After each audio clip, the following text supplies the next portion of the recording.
บึงมืออาชีพหวานข้าวพุ่นไอ้บุญมีเพิ่นมาเพิ่นหวานข้าวให้พี่น้อง นี่ก็เดือดมาหลาย งามแหงเลยงามแบบว่าป่านจับเม็ดเลียงพุ่นนะ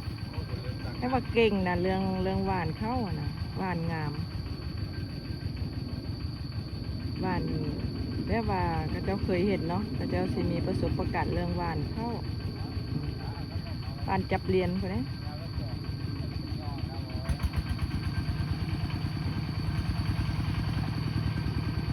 หน้าตีนบานพี่น้องมาพี่น้องมาบ้านเข้านำกันบ่ได้ดำปีนี้นะพี่น้องบ่ได้ดำบ้านหรอสองไฮใหญ่รวมกันแล้วก็ประมาณนั้น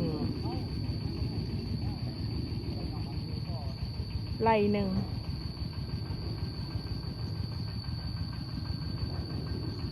รวมกันแล้วประมาณไร่หนึ่ง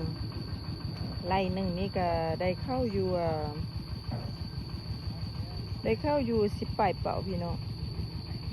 นาตินบ้านนี่นะได้16 เป่ากับ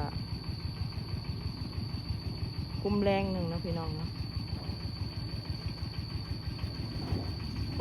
คนก็2 คนกับหมา7-8 ตัวหมาข้าพเจ้าหมากินหลายคนข้าพเจ้า2 คนทั้งบัวกินหลายทอพวกเพิ่น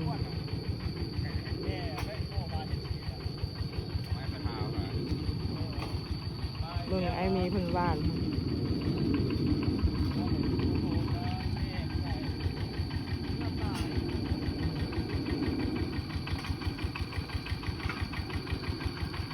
บอกข้าวบักเจ้ากับกวดให้มันเถียง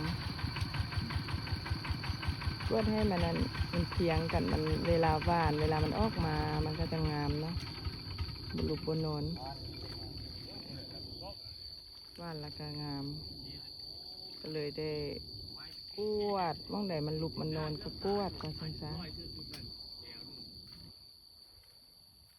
บ้านก็บ้านแล้วละมีแต่ไล่ไก่บ่ให้ไก่ลงมาได้ปะนี้พี่น้อง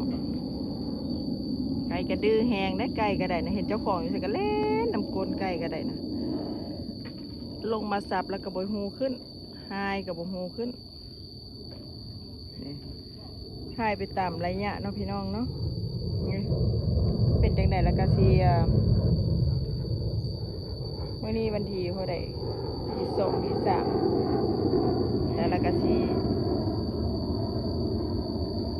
เอาให้เบิ่งใหม่เนาะเวลามันขึ้นเนาะพี่น้องเนาะว่ามันเป็นอย่างไร